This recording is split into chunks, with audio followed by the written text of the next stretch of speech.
Hi hello నమస్తే welcome to Suman TV. నేను మీ Sukanya. Road మీద ఎందరో అభాగ్యుల్ని చూస్తూ ఉంటాము. పిల్లలు వదిలేసిన తల్లిదండ్రుల్ని చూస్తుంటాము. కొంతమంది అరాచకాల వల్ల, మానసిక స్థితి వల్ల, వాళ్ళకున్న స్థితిగతుల వల్ల మెంటల్గా, ఫిజికల్గా మైండ్ని కోల్పోయి రోడ్డు మీద తిరిగే వాళ్ళని చూస్తూ ఉంటాము. మా ప్రయత్నంలో అలాగా ఒకసారి మా జర్నీలో ఒక లేడీస్ ఇద్దరిని అండ్ ఒక తాతగారిని చూసాము. వీళ్ళని చూడగానే అబ్బా ఏంటి ఇలా అయితే కరెక్ట్ కాదు, వీళ్ళు రోడ్డు మీద ఉన్నారు, చాలా మాట్లాడలేని స్థితిలో ఉన్నారు, వాళ్ళని పట్టించుకునే స్థితిలో కూడా లేరు, మరి వీళ్ళకైనా ఏదైనా ఆదరణ కల్పించాలి అన్న ఉద్దేశంతో మేము ఒక మంచి సొసైటీ ఎక్కడ ఉంది అని వెతికితే మాకు కనిపించింది భవానీ ఎడ్యుకేషనల్ సొసైటీ. ప్రజెంట్ అయితే మనం ఇక్కడే ఉన్నాము. ఇది నెల్లూరు జిల్లా కావలి దగ్గర ఉన్న బోగోలు మండలం ముంగమూరు రోడ్లో అయితే మనకి మెయిన్ బైపాస్ రోడ్డు మీదే ఉంటుందన్నమాట. మరి ఆ ముగ్గురిని అయితే తీసుకొచ్చేసి ఇక్కడ చేర్పించాము. ఇక్కడ చేర్పించిన తర్వాత వెంటనే కాదు, అందరికి తెలిసేది అసలు వీళ్ళు ఇవాళ ఎక్కడ ఎలా ఉన్నారు, వాళ్ళు మనం చేర్పించిన దానికి ఇప్పటికి బాగున్నారా, అసలు వాళ్ళ హెల్త్ ఎలా ఉంది, ఇక్కడ బాగా హ్యాపీగా ఉంటున్నారా, మనం చేర్పించినందుకు యూజ్ అనేది ఏమన్నా ఉందా అని చెప్పి ఇప్పుడు మనం చేర్పించి అయితే 1 or 2 months అవుతుంది అనమాట. మరి వాళ్ళ గురించి తెలుసుకుందాం. అసలు ఇంకా ఇక్కడ చాలా మంది ఉన్నారు, వాళ్ళ ప్రాబ్లమ్స్ ఏంటి, అసలు ఇక్కడికి ఎలా రావటం జరిగింది, ఇది ఎప్పటి నుంచి స్టార్ట్ అయింది అనే పూర్తి వివరాలు లోపలికి వెళ్ళి తెలుసుకుందాం.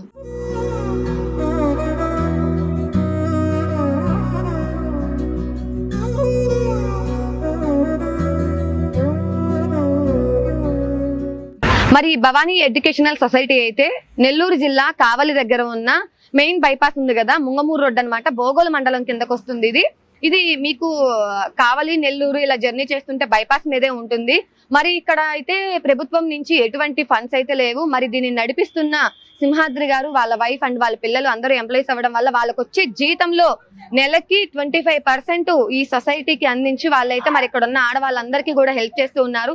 అనారోగ్య సమస్యలు ఉన్నా, రోడ్ల మీద అనాధికారికంగా అన్యాయంగా ఏదో ఒక విధంగా వాళ్ళు మానసికంగా కోల్పోయి ఉన్న అభాగ్యులను తీసుకొచ్చి ఈ సొసైటీలో వీళ్ళని చేర్చుకొని ఇక్కడ ట్రీట్మెంట్ ఇచ్చి చక్కగా అందరినీ బాగుపరుస్తూ ఉన్నారు. మరి వాళ్ళందరూ అయితే ఇక్కడే ఉన్నారు. ఒక్కసారి వాళ్ళ మాటల్లోనే తెలుసుకుందాం ఎంత ఇంప్రూవ్ అయ్యారు. అలాగే మనం ఇక్కడ చేర్చిన వాళ్ళను కూడా మనం చేర్చినప్పటికీ ఇప్పటికి ఏమైనా తేడాలు కనిపించాయా, అసలు మనకనేది సాటిస్ఫాక్షన్ ఉందా అనేది చూద్దాం.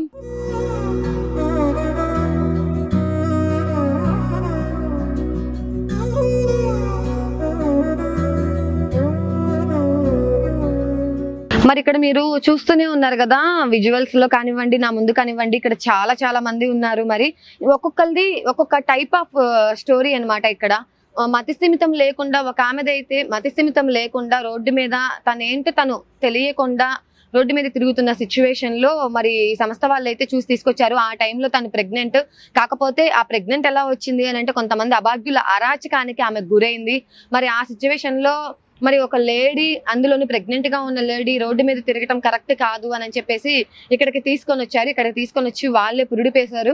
మరి ఆ పురుడు పోసే టైంలో కూడా తనైతే మానసికంగా కృంగిపోయి చావు బతుకుల సిచ్యువేషన్ లో ఉంది. బట్ ఇప్పుడైతే ఈ సొసైటీ వాళ్ళు ఇస్తున్న ట్రీట్మెంట్ కి చాలా రికవర్ అయిందనమాట. మరి ఆ పాపకు కూడా 2 years వచ్చాయి. బట్ ఇక్కడ జరిగిన విషయం ఏంటి అని చెప్పేసానంటే, తనకి ఏం జరిగిందో తను దాన్ని మైండ్ లో బాగా ముద్రించుకుంది. తనకి సమాజంలో ఏమైతే జరిగిందో, తనకు పుట్టిన ఆడబిడ్డకు కూడా అలా జరగకూడదు అన్న ఉద్దేశంతో తన ఆడబిడ్డని, ఒక కోతి తన పిల్లని ఎలా అయితే పొత్తిల్లో పెట్టుకుని వదలకుండా తిరుగుతుందో తను కూడా అలాగే తన బిడ్డని వదలకుండా తిరుగుతుంది. ఎవరు టచ్ చేస్తానన్నా కూడా ఒప్పుకోదు, ఎవరికి ఇవ్వదు కూడా, ఎటువంటి సిచ్యువేషన్ లో కూడా ఇవ్వదు. ఒక్క ఈ సొసైటీని నడిపిస్తున్న సింహాద్రి గారికి అండ్ వాళ్ళ భార్యకి మాత్రమే ఇస్తుందంట. ఇంకా మనలాంటి వాళ్ళు వెళ్ళినా, లేదంటే ఆమెకి తెలిసిన వాళ్ళు వెళ్ళినా కూడా, ఎవరు వెళ్ళినా కూడా ఆమెకి అయితే బిడ్డని తాకనివ్వడానికి కూడా ఒప్పుకోదు. నేను చూపిస్తాను ఆమెను కూడా. ఇక్కడైతే చాలా మంది ఉన్నారు. వీళ్ళల్లో అనారోగ్యానికి గురయ్యి రోడ్డు మీద మతిస్థిమితం లేకుండా తిరుగుతున్న వాళ్ళని తీసుకొచ్చిన వాళ్ళు ఉన్నారు. అలాగే మరి నేనైతే విక్టిమ్స్ ని ఇప్పుడు చూపించలేను, ఎవరు పలానా పర్సనల్ అని చెప్పేసి అయితే నేను చూపించట్లేదు అనమాట. ఒక అతన్ని ప్రేమించి మోసపోయి అతని కోసం వెతుకుతూ ఆ సిచ్యువేషన్ లో మెంటల్ గా తను మానసికంగా కృంగిపోయి మైండ్ పాడైపోయిన మనిషి ఇక్కడైతే ఉందన్నమాట. మరి అలా నమ్మి ఆ టైంలో తిరుగుతున్నప్పుడు మరి పోలీసు వాళ్ళు దానిని చూసి మరి ఈ సంస్థ ఎవరికైనా సరే ఈ ఆడపిల్లలు రోడ్డు మీద ఉండడానికి వీలు లేదు, అది మానసికంగా బాగుండి కానివ్వండి బాగా లేకుండా కానివ్వండి అని చెప్పేసి అయితే మరి వాళ్ళైతే ఎంక్వైరీ చేసి ఈ భవానీ ఎడ్యుకేషనల్ సొసైటీకి అయితే వాళ్ళని అందించడం జరిగింది. మరి ఈ రోజు ఇక్కడ చూస్తున్నట్లయితే చాలా మంది అయితే ఇక్కడ క్యూర్ అవుతున్న వాళ్ళు ఉన్నారు, అనారోగ్యంగా బాగలేని వాళ్ళు, హెల్త్ బాగాలేని వాళ్ళు ఉన్నారు. అలాగే మరి ఇక్కడ ఈ బాబు అయితే ఉన్నాడనమాట. చిన్న ఏం పేరు నీ పేరు? సాయి. మరి ఈ బాబునైతే దీనికి హెల్త్ బాగలేదని చెప్పని వాళ్ళ పేరెంట్ వదిలేసేసి వెళ్ళింది. పోలీస్ స్టేషన్ మెట్ల మీద 20 రోజుల బిడ్డని వదిలేసి వెళ్తే మరి ఆ పోలీసులు అప్పచెప్పారనమాట. ఈ రోజు వీడు చూడండి ఎంత బాగా ఎంత ఎదిగాడో, ఎంత చక్కగా రాజకుమారుడు లాగా ఉన్నాడు. మరి ఆ పేరెంట్స్ ఆలోచించాలి ఆ రోజు బిడ్డను ఎందుకు వదిలేసామా అని. మరి ఈ సంస్థకి వీడు అండ్ ఇంకొక బాబు ఉన్నారనమాట. మరి వీళ్ళిద్దరూ ఒక ఆయు పట్టుగా మరి వీళ్ళందరికీ మేము రక్షణగా ఉంటాము అని చెప్పని ఇంత చిన్న ఏజ్ లోనే వీళ్ళు చాలా మోరల్ వాల్యూస్ గా ఆలోచిస్తున్నారనమాట. అంటే ఇక్కడ పెరిగిన వాతావరణం అలా ఉంది. నేను వీళ్ళందరికీ నేను ఒక అన్నని, నేను ఒక తమ్ముడిని అని చెప్పేసి మరి చిన్న ఏజ్ లో కూడా ఇంత ఇదిగా వాడు ఆలోచిస్తున్నాడు అని అంటే మరి నిజంగా వీడి ధైర్యానికి మెచ్చుకోవచ్చు అనమాట. వీళ్ళకి ఒక విధంగా చెప్పాలంటే ఒక కొడుకు లాగా అనమాట. అంతేనా చిన్న? ఏం చదువుతున్నావు ఇప్పుడు నువ్వు? 4th క్లాస్ చదువుతున్నాడు. మరి ఇక్కడ అంతా బాగుందా నీకు? ఎలా చూసుకుంటారు ఇక్కడ సింహాద్రి గారు అండ్ వాళ్ళ వైఫ్ గారు? బాగా చూస్తారు. మనకి ఎప్పుడన్నా ఇప్పుడు ఈ వీడియోలో నువ్వు కనిపిస్తున్నావు, మరి మీ అమ్మ వచ్చి వీడు నా బిడ్డ అని చెప్పేసి నువ్వు నా దగ్గరికి రా అంటే వెళ్తావా? మరి నువ్వు ఎందుకు వెళ్ళవు? ఒకసారి చూస్తున్నారు కదా, నన్ను ఒకసారి వదిలేసి వెళ్ళింది కదా, నేను ఎలా వెళ్తాను? వీళ్ళని వదిలిపెట్టేసి వీళ్ళు నన్ను పెంచారు కదా, పెంచి నన్ను ఇంతవాణ్ణి చేశారు కదా, నేను ఎలా వెళ్తాను అని చెప్పేసి అని అంటున్నాడు. మరి పేరెంట్స్ ఇప్పుడు కన్నా చూసి ఇంకా నేనైతే చెప్పలేనమాట. అట్లాగే ఇంకొక బాబు కూడా ఉన్నాడు చైతన్య. తనకి కూడా అంతే హెల్త్ ఇష్యూ వచ్చేసి వాళ్ళ పేరెంట్స్ వదిలిపెట్టేశారు. పేరెంట్స్ వదిలిపెట్టేస్తే వీళ్ళే తీసుకొచ్చుకొని 3 రోజులు బిడ్డ. తనైతే ఇప్పుడు ప్రస్తుతానికి మనకు అందుబాటులో లేడనమాట. 3 రోజుల బిడ్డ అయినప్పటికీ కూడా వీళ్ళే తీసుకొచ్చి పేరు పెట్టి పెంచి పోషించి పెద్దవాడిని చేశారు. నేను త్వరలోనే అతన్ని కూడా చూపించే ప్రయత్నం చేస్తాను. తను కొంచెం హెల్త్ ఇష్యూ వల్ల పక్కనున్నాడు అనమాట. సో ఇలా చాలా మంది ఇక్కడ ఎంతో మంది ఉన్నారు. మరి ఇక్కడైతే రవణమ్మ దండి రండి రండి. మరి నేను చెప్పాను కదా స్టార్టింగ్ లో మనం రోడ్డు మీద రోడ్డు మీద నిస్సహాయ స్థితిలో ఉంటే మనం తీసుకొచ్చాము అని. మరి ఆమె రవణమ్మ. బాగున్నావా రవణమ్మ? కాలండి. తిన్నావా? ఒక ముద్ద తిన్నాండి. జ్వరం వచ్చిందా? మానసికంగా అయితే ఆ రోజు బాగాలేదు, చాలా నడవలేని స్థితిలో ఉంది. మరి నడవలేని స్థితిలో ఉన్న ఆమెను అయితే మనం ఇక్కడికి తీసుకొచ్చాము. మరి అలాగే అక్కడ తాతయ్య గారు కనిపిస్తున్నారు, ఆ తాతయ్య గారిని కూడా మనమే తీసుకొచ్చాము. సో మరి ఆయన వచ్చి కూడా దాదాపు 2 months అవుతుంది కదా, ఒకసారి ఆయన్ని కూడా అడిగి తెలుసుకుందాం ఇక్కడ వాతావరణం ఎలా ఉంది ఏంటి అనేది. మరి మన ముందైతే వెంకటరమణయ్య గారు ఉన్నారు, 84 ఏళ్ళు అనమాట. వెంకటరమణయ్య తాతయ్య గారు బాగున్నారా? బాగున్నారా? మేడం గారి వద్దులే, మనవరాలు అను. మరి తినకైతే 84 ఏళ్ళు. తిను ఒకనాడు మా స్టాఫ్ కి అయితే కనిపించారనమాట. ఇక్కడ రోడ్డు మీద ఎవరు లేకుండా తను ఒక్కడే ఉన్నారు. మరి అందరూ ఉండి కూడా ఇతను అనాథలాగా ఉంటే మరి మా స్టాఫ్, మా టీం ఎవరైతే ఉన్నారో మరి వాళ్ళైతే ఇక్కడికి తీసుకొచ్చి చేర్చారనమాట. మరి అప్పుడైతే కొంచెం హెల్త్ ఇష్యూస్ కూడా ఉన్నాయి. మరి ఇప్పుడు ఆరోగ్యం బాగుంటుందా తాతగారు? బాగుంటుందా? మరి చక్కగా ఫుడ్ పెడుతున్నారా? మరి ఇక్కడ సింహాద్రి గారు, మేడం గారు, మరి ఇక్కడ ఉన్న వాళ్ళందరూ బాగా చూసుకుంటున్నారా మిమ్మల్ని? ఎవరు? అందరూ మా మనవరాళ్ళు. అందరూ నీ మనవరాళ్ళు. తాతయ్య అని బాగా చూసుకుంటున్నారు అనమాట. యాక్చువల్ గా అయితే ఇక్కడ అందరినీ లేడీస్ ఒక్కల్నే ఉంచడం జరిగిందనమాట. ఫస్ట్ ఎవరో అనుకోని జెంట్ కదా అని చెప్పని చేర్చడానికి కొంచెం ఆలోచించారు సింహాద్రి గారు. బట్ తర్వాత లేదండి, ఇతనికి 84 ఏళ్ళు, మరి ఎవరు లేరు, మరి ఆయన అయితే అభాగ్య స్థితిలో ఉన్నాడు, తనని చేర్చుకోండి అని అన్న తర్వాత సరే అయితే అని చెప్పేసి చేర్చుకున్నారనమాట. అలాగా మనుషుల్ని చేర్చుకోవడంలో కూడా ఎలా అంటే అలా కాకుండా ఏదో చేయించుకున్నాం, సంస్థను నడుపుతున్నాం అన్న ఉద్దేశంలో లేకుండా అభాగ్యుల్ని నిస్సహాయ స్థితులను మాత్రమే చేర్చుకోవాలి, వాళ్ళకి ఇంకొక లైఫ్ ఇవ్వాలి, వాళ్ళకి సరైన ట్రీట్మెంట్ అందించి అనారోగ్య పరిస్థితులను బాగు చేసి వాళ్ళని ఉంచుకోవాలి అని చెప్పేసి అనుకుంటున్నారు. ఇంకా ఇన్ కేస్ ఎవరైనా ఇక్కడ అనుకోకుండా తప్పిపోయి వచ్చిన వాళ్ళు కూడా ఉన్నారనమాట. మానసికంగా బాగలేక వాళ్ళను కూడా వాళ్ళ ఫ్యామిలీ పరంగా గ్యాదర్ చేసేసి ఎంక్వైరీ చేసి వాళ్ళు ఎక్కడున్నారో తెలుసుకొని మరి పోలీసుల చేత, లాయర్ల చేత, డాక్టర్ల చేత కౌన్సిలింగ్ ఇప్పించేసి మరి ఇక్కడ ఉన్న వాళ్ళని వాళ్ళ పేరెంట్స్ కి, వాళ్ళ కుటుంబీకులకి కూడా అప్పచెప్పడం జరుగుతుంది. ఇన్ కేస్ అక్కడికి వెళ్ళిన తర్వాత వాళ్ళకి నచ్చకపోతే మళ్ళీ రిటర్న్ వచ్చిన వాళ్ళు కూడా ఉన్నారనమాట. ఇందులో దాదాపు నేను చూసినప్పుడు నేను చేర్చడానికి వచ్చిన ఒక 3-4 నెంబర్స్ అయితే ప్రెజెంట్ లేరు. అడిగితే చెప్పారు, మేడం వాళ్ళ కుటుంబీకుల్ని కలిసి ఎంక్వైరీ చేసి వాళ్ళకి కౌన్సిలింగ్ ఇప్పించి వాళ్ళని పంపించాము. బట్ వాళ్ళు డైలీ కాల్ చేసి మాకు చిన్నప్పటి నుంచి ఇక్కడ ఉండి అలవాటు అవ్వటం వల్ల మేము మళ్ళీ వచ్చేస్తాము అని చెప్పేసి అని అంటున్నారంట. ఒక 2-3 డేస్ అయితే లీవ్ తీసుకున్నారు వాళ్ళు. ప్రెజెంట్ అయితే హోమ్ సిక్ హాలిడేస్ అనటం కన్నా కూడా వాళ్ళు అలా జస్ట్ ఒక టూర్ లాగా వెళ్ళేసి మళ్ళీ ఇక్కడికే వస్తున్నారు. ఇక్కడ వాతావరణం అంత చక్కగా ఉంటుందన్నమాట. మరి ఇక్కడ మీకు ఎటువంటి ఫుడ్ పెడుతున్నారు? మంచిగా ఫుడ్ పెట్టి మందులు అవన్నీ ఇస్తున్నారా? ఇస్తున్నారా? ఏదైనా ఉంటే చెప్పు. వాళ్ళు ఏమన్నా కొట్టడము, తిట్టడము, ఆ ఫుడ్ పెట్టకుండా ఇబ్బంది పెట్టడం అదేమన్నా ఉంటే చేస్తుంటే చెప్పు, పర్లేదు. నువ్వు వీడియో ఉందని కాదు, మీడియా వాళ్ళు ఉన్నామని కాదు, ఏదన్నా ఉంటే చెప్పు, మనం యాక్షన్ తీసుకుందాం వాళ్ళ మీద. మాకేం ఇబ్బంది ఏం లేదు. మరి ఇక్కడ చూస్తున్నారు కదా, ఇక్కడ ఈ సొసైటీలో మరి అనారోగ్యంగా బాగలేని వాళ్ళకి కానివ్వండి, మరి మిగతా వాళ్ళందరికీ కూడా ఎటువంటి ఆయాలు, ఎటువంటి పని మనుషులు లేరు. వీళ్ళల్లో వీళ్ళు ఐకమత్యంగా ఉండాలి, ఎవరు ఎవరిని హేళన చేయకూడదు అన్న ఉద్దేశంతో వీళ్ళల్లో వీళ్ళే హెల్ప్ చేసుకునే విధంగా మరి సింహాద్రి గారు అండ్ వాళ్ళ వైఫ్ కౌన్సిలింగ్ ఇచ్చారనమాట. నెల నెల డాక్టర్లు వస్తుంటారు, అందరు హెల్త్ ఇష్యూస్ ఎలా ఉన్నాయి ఏంటి అని చెప్పేసి కూడా చెక్ చేస్తూ ఉంటారు. మరి తిని చూస్తుంటే అయితే నీరజ అన్నమాట. చిన్నతనంలోనే వాళ్ళ అమ్మా నాన్న లేరు, అనాథగా ఉంది. మరి చైల్డ్ వెల్ఫేర్ సొసైటీ వాళ్ళు తిని ఇక్కడికి తీసుకొని వచ్చారు. ఇక్కడికి తీసేసుకొచ్చిన తర్వాత ఇదిగో చూడండి, బంగారు తల్లి చక్కగా మహాలక్ష్మి లాగా ఉంది కదా. మరి ఇంత ఎత్తు ఎదిగింది, చూడటానికి పెట్టే గాని కోత గనం అన్నట్టు. మరి ఇక్కడ ఈ సొసైటీని మొత్తం వీళ్ళందరినీ ఏమంటారంటే ఒక కర్ర పట్టుకొని ఆడిచ్చేసిద్ది అనమాట. మరి అంత గట్టిది. ఒక్కసారి పెద్దగా అరిస్తే వీళ్ళందరూ మాట వినాల్సిందే. ఒక రకంగా చెప్పాలి అని అంటే లీడర్ పోషిస్తుంది అనమాట. అంతేనా? లీడర్ పాత్ర పోషిస్తూ ఉంది. మరి నీరజ, మరి నీకు ఈ పేరు ఎవరు పెట్టారు? నీరజ సారు మేడం పెట్టారు. ఇప్పుడు నీకు ఎన్నేళ్ళు తెలీదా? ఏం చదువుతున్నావు? 4th క్లాస్ చదువుతున్నావు. మరి ఇక్కడ నీకు చదువు బాగా చెప్పిస్తున్నారా? ఫుడ్ బాగా పెడుతున్నారా? బాగా చూసుకుంటున్నారా మరి వీళ్ళు? మరి ఈ రోజు మరి మీ పేరెంట్స్ కానివ్వండి, మీ రిలేషన్స్ ఎవరన్నా మా వీడియోలు నేను చూసి మా ఇంటికి తీసుకెళ్తాం రా అని అంటే వెళ్తావా? ఎందుకెళ్ళు? కరెక్టే, బట్ అక్కడ మీ పేరెంట్స్, మీ రిలేషన్స్, మీ బంధువులు కదా, మరి వెళ్ళొచ్చు కదా. వెళ్ళవా? ఇక్కడే నచ్చిందా?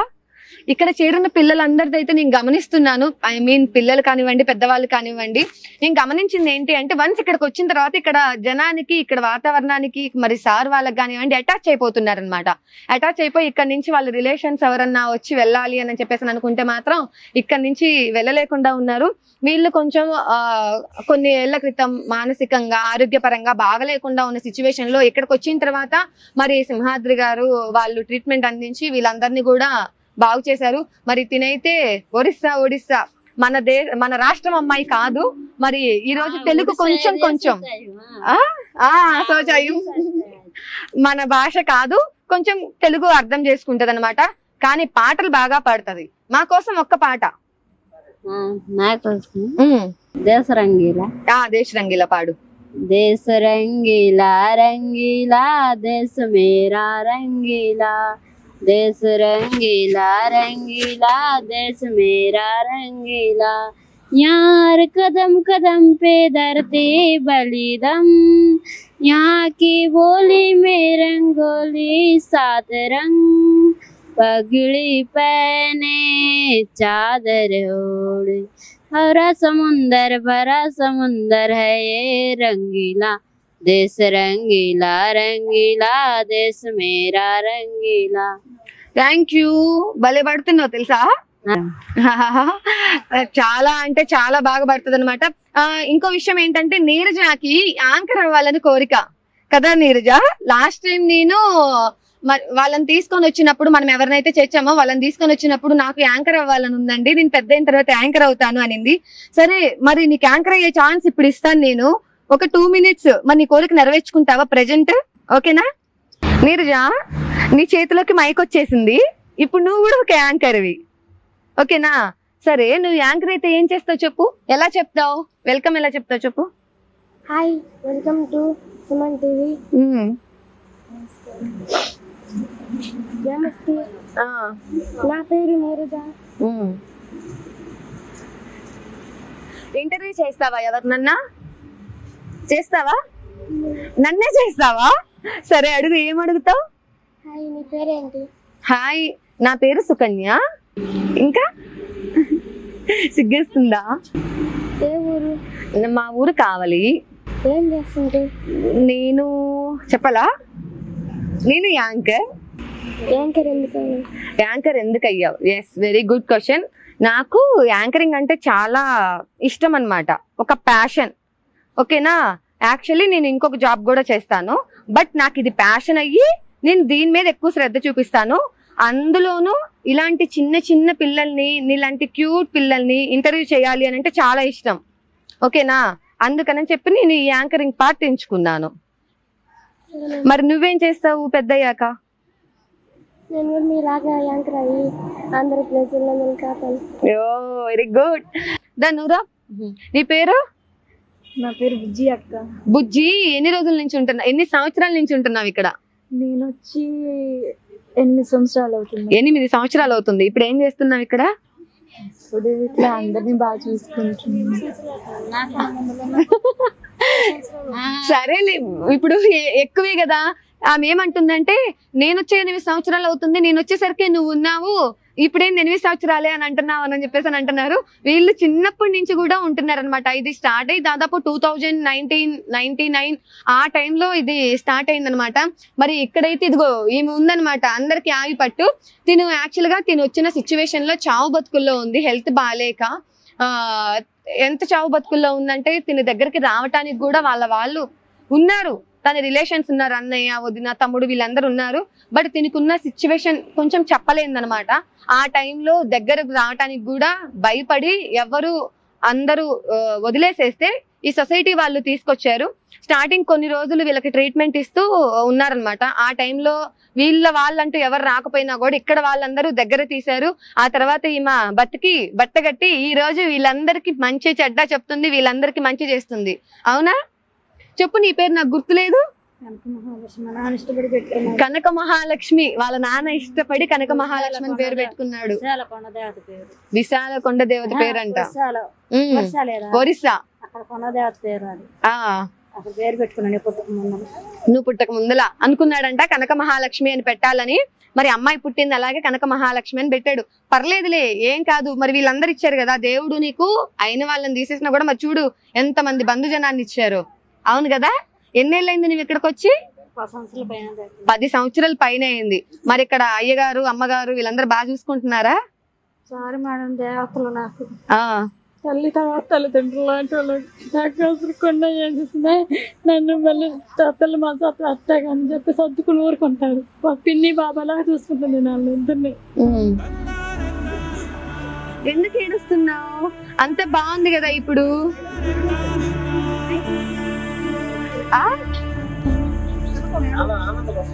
ఆనంద బాష్పాలు. కనక మహాలక్ష్మి, ఎంత చక్కటి పేరు పెట్టుకున్నావు తెలుసా నువ్వు? నీకు దేవుడు ముగ్గురిని నలుగురిని దూరం చేశాడు, కానీ ఇక్కడ చూడు నీకు ఎంత మందిని ఇచ్చాడు. అక్కని, చెల్లెల్ని, లేకపోతే కూతుర్లని, బిడ్డల్ని, మనోరాలు అనొచ్చా, మనోరాలని ఇచ్చాడా?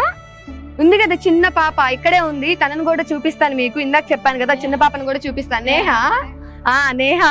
నేహాను కూడా చూపిస్తాను. 2 years బేబీ అని చెప్పాను కదా, తనను కూడా చూపిస్తా. మరి మాట్లాడతావా నువ్వేమైనా?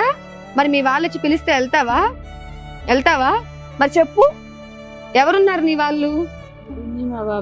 పిన్ని బాబాయ్ ఉన్నారు. మరి నువ్వు ఉన్నావని తెలుసా? ఇక్కడ ఉన్నావని తెలుసు. పెద్దవిడ బాగున్నా? నీకేంది డాన్స్ చేయాలని భలే కోరికంట. అవునా? ఏం పాటకి డాన్స్ చేస్తావు? లక్ష్మినా? నీ పేరేంటి? లక్ష్మి. నీ పేరు భాగ్యలక్ష్మి, నా పేరు భాగ్యలక్ష్మి, నేనేసే డాన్స్ లక్ష్మి అన్నట్టు రేంజ్ లో చెప్తుంది కదా. మరి చూద్దాం అయితే, తనకైతే డాన్స్ వేయాలని ఫస్ట్ నుంచి కోరిక అంట. మరి ఆ డాన్స్ అనే చిన్న కోరికని మరి ఈ రోజు మనం ఫుల్ఫిల్ చేసేద్దాం, ఓకేనా? మరి మా టీమ్ ప్లీజ్ సాంగ్.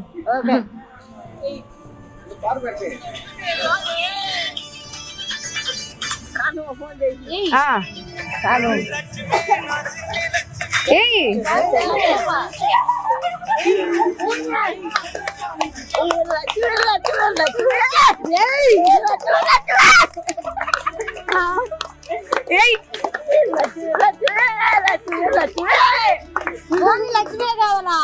ఇంకేమొద్దా? ఇంకేం వేస్తావు? ఇంకేం పాట వేస్తావు? మంచి పాట కావాలా? మంచి పాట కావాలి. ఇది బాగాలేదా? కుర్చీని మడత పెడదామా? కుర్చీని మడత పెట్టి సాంగ్ అంట. అరే భలే వేస్తున్నావు తెలుసా నువ్వు.